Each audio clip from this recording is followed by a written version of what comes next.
Assalamu alaikum to all the students. Class 9th की उर्दू है और उसका पहला लेसन है हिजरत नबवी सल्लल्लाहु अलैहि वसल्लम।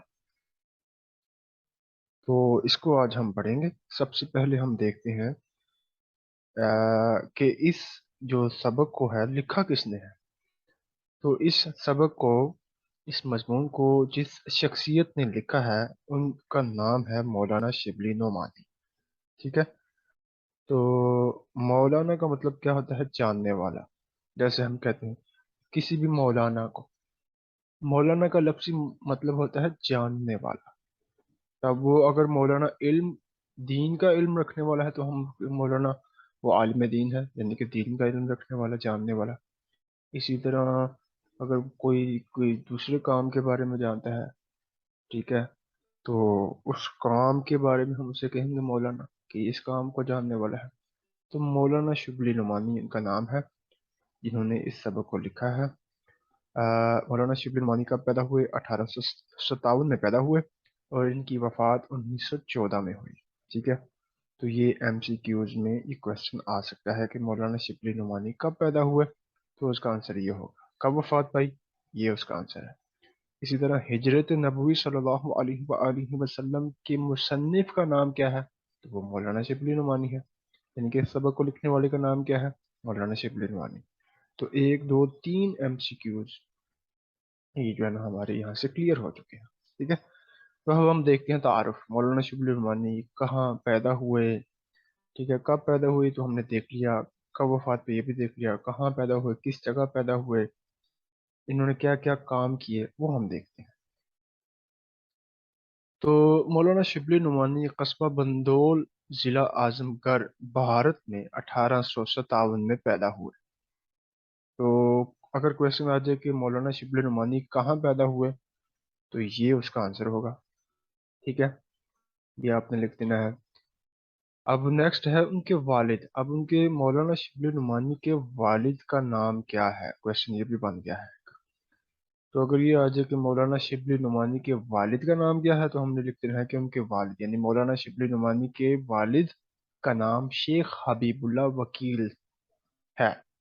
ठीक है। तो उनके वालिद शेख हबीबुल्लाह वकील थे। तो पिछली दफ़ा जो एग्ज़ाम हुए हैं 2022 में, तब कंसेप्चुअल क्वेश्चन आए, यानी कि बीच में से क्वेश्चन इसी तरह के बने हैं। तो इस दफ़ा हो सकता है ज़्यादा से ज़्यादा आए इस तरह के क्वेश्चन, पहले आएंगे, इस दफ़ा भी आएंगे क्वेश्चन। तो हर लिहाज से अगर हम पूरी रीडिंग करेंगे, उसमें से जो क्वेश्चन बनते हैं अगर हम उसके नोट्स साथ साथ बनाते जाएंगे तो हमें फ़ायदा होगा। तो वो कहाँ पैदा हुए ये भी क्लियर हो गया, कब पैदा हुए ये भी क्लियर हो गया, उनके वालिद का नाम क्या है, यानी मौलाना शिबली नुमानी के वालिद का नाम क्या है, ये भी क्लियर हो गया। अब शिबली ने, यानी मौलाना शिबली नुमानी ने भी कुछ दिन वकालत की। अब उनके वालिद का पेशा क्या था, ये भी आ सकता है। उनके वालिद का पेशा था वकील। तो क्या उनके वालिद क्या काम करते थे? वकालत का काम करते थे। तो ये भी एक क्वेश्चन बन सकता है। तो शिबली ने भी, यानी मौलाना शिबली ने भी कुछ दिन वकालत की। ठीक है। जैसे उनके अब्बाजान वकालत करते थे, वकील थे, तो इन्होंने भी कुछ दिन वकालत की। फिर अलीगढ़ कॉलेज में फारसी के उस्ताद मुकर्रर हो गए। तो अलीगढ़ कॉलेज में, अगर ये हमसे बता दें कि अलीगढ़ कॉलेज में मौलाना शिबली नोमानी किस चीज़ के उस्ताद मुकर्रर हुए? अंग्रेजी के, उर्दू के, अरबी के या फारसी के? तो उसका आंसर होगा फारसी के। ठीक हो गया। वहाँ उन्हें सर सैयद, अब कहाँ? अलीगढ़ कॉलेज में। कहाँ पे? अलीगढ़ कॉलेज में उन्हें सर सैयद, हाली, मोहसिनुल मुल्क और आर्नल्ड की सोहबत से मुस्तफीद होने का मौका मिला। सोहबत का मतलब होता है दोस्ती, साथ, साथ, किसी का साथ देना, मतलब साथ रहना, किसी के साथ रहना, उठना बैठना, किसी के साथ होना, दोस्ती होना, तो इसको बोलते हैं सोहबत। तो अगर हमारी सोहबत अच्छों के साथ है तो हम भी अच्छे हैं, अगर हमारी सोहबत बुरों के साथ है तो हम बुरे हैं। अच्छे लोगों का मिलना ही अच्छे मुस्तकबिल की निशानी है। तो सोहबत अच्छी होना बहुत ज़रूरी है। तो उन्होंने क्या किया? इनकी सोहबत से मुस्तफीद होने का मौका मिला। मुस्तफीद होना यानी किसी चीज़ का फ़ायदा लेना, किसी चीज़ से फ़ायदा उठाना।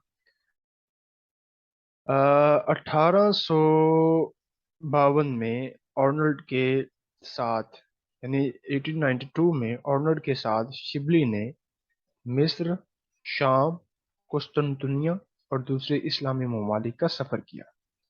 सर सैयद की वफात 1858, सर सैयद की वफात कब हुई? 1858 में के बाद अलीगढ़ कॉलेज से इस्तीफा देकर, यानी कि सर सैयद की वफात के बाद, उनकी वफात कब हुई? 1858 में। अलीगढ़ कॉलेज से इस्तीफा देकर आजमगढ़ चले गए। कौन? मौलाना शिबली नुमानी। यानी कि मौलाना शिबली नुमानी आजमगढ़ कब गए? अलीगढ़ से कॉलेज से इस्तीफा कब दिया? तो आपने लिख देना सर सैयद की वफात के बाद। ठीक है। फिर हैदराबाद दक्कन के दायरतुल मुआरिफ की निजामत का ओहदा संभाला। मुआरिफ का वैसे लफ्ज़ी मतलब होता है अल्लाह की मारिफत रखने वाला बंदा, जो होता है अल्लाह को जानने वाला, खुदाशनास। इसी दौरान में उनकी कोशिश से लखनऊ में नदवतुल उलमा का क़याम अमल में आया। आखिर उम्र में, यानी आखिरी उम्र में, आजमगढ़ में उन्होंने एक अजीम अदारा दारुल मुसन्निफीन कायम किया, जो आज भी काम कर रहा है। तो आखिर उम्र में आजमगढ़ में उन्होंने कौन सा अदारा कायम किया? किस अदारे को बनाया? तो दारुल मुसन्निफीन का नाम हम लिख देंगे। शिबली, यानी मौलाना शिबली नुमानी शायर भी थे।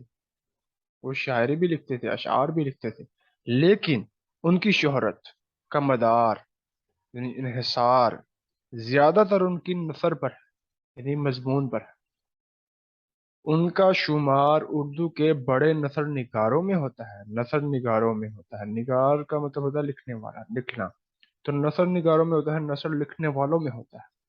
तो ये जो सबक हम पढ़ेंगे तो ये नसर की फॉर्म में, कुछ होते हैं अशआर की फॉर्म में, अशआर की सूरत में लिखे होता है जो कलाम, वो अशआर होते हैं, शायरी होती है। लेकिन अगर शायरी ना हो और वैसे लिखा हो तो उसको हम बोलते हैं नसर। ठीक है। तो शिबली ने अगरचे मतनव्वो, यानी तरह तरह के मौज़ूआत, मसलन तारीख, यानी कि हिस्ट्री जैसे बोलते हैं इंग्लिश में, तनकीद, तनकीद करना, नुक्ताचीनी करना, ठीक है, और सवाने, यानी हालात ज़िंदगी के बारे में लिखना, सीरत, यानी सीरत का लफ्ज़ी मतलब होता है आदत, किसी की ज़िंदगी के बारे में, किसी की खूबी लिखना, किसी शख्स की खूबियाँ बयान करना। सीरत पर मुश्तमिल किताब है, यानी कि किसी शख्स की सीरत पर अगर किताब लिखी जाए तो इसका मतलब ये होगा उसकी आदत, उसकी जो आदतें थीं, जिस तरह उन्होंने ज़िंदगी गुजारी, उस पर उन्होंने किताब लिख दिया। तो सीरत, तज़किरा, जिक्र करना किसी का, अदब। एक तो अदब होता है हम बड़ों का अदब करते हैं, छोटों का अदब। ये अदब वो है लिटरेचर, यानी कि उर्दू अदब में जो है ना इन्होंने लिखा। मुआशरत, अकायद। अकायद क्या होता है? अकीदा की जमा। आपका अकीदा क्या है अल्लाह के बारे में? आपका अकीदा क्या है तौहीद के बारे में? अल्लाह अकीदा क्या है आपका? रसूलों के बारे में आपका अकीदा क्या है? तो एक अकीदा, अल्लाह के बारे में एक अकीदा। तो बहुत सारे अकायद जो है ना, अकीदा की जमा होगी अकायद। तसव्वुफ, यानी सूफीज़म।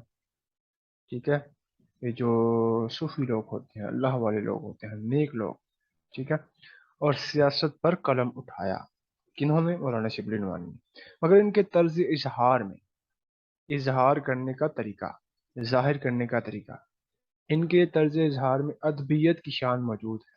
ठीक है, अदबियत की शान में मौजूद है, यानी कि अदब में जो लिखते हैं, उर्दू अदब, इंग्लिश अदब, इंग्लिश लिटरेचर जिसे हम बोलते हैं, जोश बयान, एजाज व इख्तिसार। एजाज व इख्तिसार यानी किसी कलाम को मुख्तसर करना।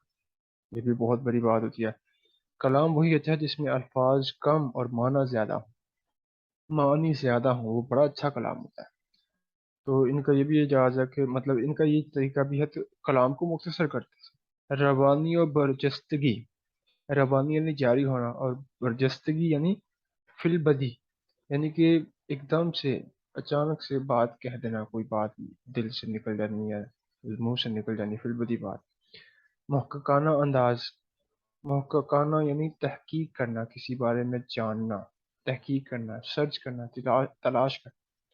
कनायत यानी नगमगी, ठीक है, सुर, कनायत। और शेरियत उनके उसलूब बयान की नुमाया खसूसियात है। تو یہ ساری کی ساری ان کے اسلوب بیان یعنی بیان کرنے کا طریقہ، شعریت یعنی شاعر بھی تھے وہ، تو ان کی نمایاں خصوصیات ہیں، خصوصیت کی جمع، خصوصیات، عادات۔ شبلی کی تمام ادبی کاوشوں سے قطع نظر، ادبی کاوشوں یعنی کہ اردو ادب میں انہوں نے جو لکھا، ان کے بارے میں جو انہوں نے کوششیں کی، جتنا بھی لکھا کلام، یہ سارے جس موضوعات پر، اس سے قطع نظر، اس کے علاوہ، اس سے ہٹ کر، ان کا سب سے بڑا ادبی کارنامہ ان کا انداز بیان ہے۔ ان کا سب سے بڑا ادبی کارنامہ ان کا انداز بیان، ان کا بیان کرنے کا انداز بڑا اچھا تھا، ٹھیک ہے۔ تو شبلی کی متعدد تصانیف ہیں، تصانیف یعنی کہ کتابیں ہیں، ٹھیک ہے۔ ایک تصنیف ہوگی تو ہم کہیں گے یہ کس کی تصنیف ہے، تو یہ مولانا شبلی نعمانی کی تصنیف ہے۔ اگر دو پڑھی ہوں تو ہم یہ کس کی تصانیف ہے، تو ہم کہیں گے یہ مولانا شبلی نعمانی کی تصانیف ہے۔ تو ان کی اہم تصانیف میں شعر العجم ایک، پھر الفاروق، المامون، سیرت النعمان، الغزالی، سوانح مولانا روم۔ سوانح کا مطلب ہم نے دیکھا کیا کیا حالات زندگی، ٹھیک ہے۔ تو اس کا مطلب سوانح مولانا روم یعنی کہ مولانا روم کی زندگی کے بارے میں انہوں نے لکھا، ان کی حالات زندگی کیسے تھے، تو اس پر انہوں نے کتاب لکھی۔ سفر نامہ روم و مصر و شام، یعنی کہ اس کا مطلب انہوں نے روم کا سفر کیا ہوگا، مصر کا سفر کیا، شام کا سفر کیا، ٹھیک ہے نا۔ ان کے ساتھ سید اور ان کے جو جن کے ساتھ انہوں نے صحبت اختیار کی، تو انہوں نے اس پر کتاب لکھی، سفر نامہ روم و مصر و شام۔ میں نے جو روم، مصر اور شام کا سفر کیا تھا نا، اس کے بارے میں جو بھی انہوں نے کتاب لکھی، ایک تصنیف لکھی۔ اس کے بعد سیرت النبی صلی اللہ علیہ وآلہ وسلم شامل ہے، تو یہ ان کی تصانیف ہیں۔ تو اگر ایگزام میں آ جائے کہ مولانا شبلی نعمانی کی چند تصانیف کے نام تحریر کریں، تو ان میں سے 4 کے آپ نام لکھ دیں، ٹھیک ہے۔ کب پیدا ہوئے، کب وفات پائی، کہاں پیدا ہوئے، اس کے بعد ان کے والد کا نام کیا تھا، انہوں نے کس ادارے کا قیام رکھا، تو یہ ساری چیزیں اس تعارف میں آ جائیں گی۔ تو اب اس کے بعد ہم دیکھیں گے کہ انہوں نے مضمون جو ہجرت نبوی ہے کیا لکھا ہے، اس میں جو مشکل الفاظ ہیں وہ سارے ہم دیکھیں، ریڈنگ کریں گے اس کی۔ تو یہ تھا اس کا تعارف، ہجرت نبوی صلی اللہ علیہ وآلہ وسلم کو لکھنے والے کا نام کیا ہے، مولانا شبلی نعمانی۔ ان کا تعارف ہم نے ابھی پڑھا ہے، تو انہوں نے کیا کیا کارنامے سر انجام دیے۔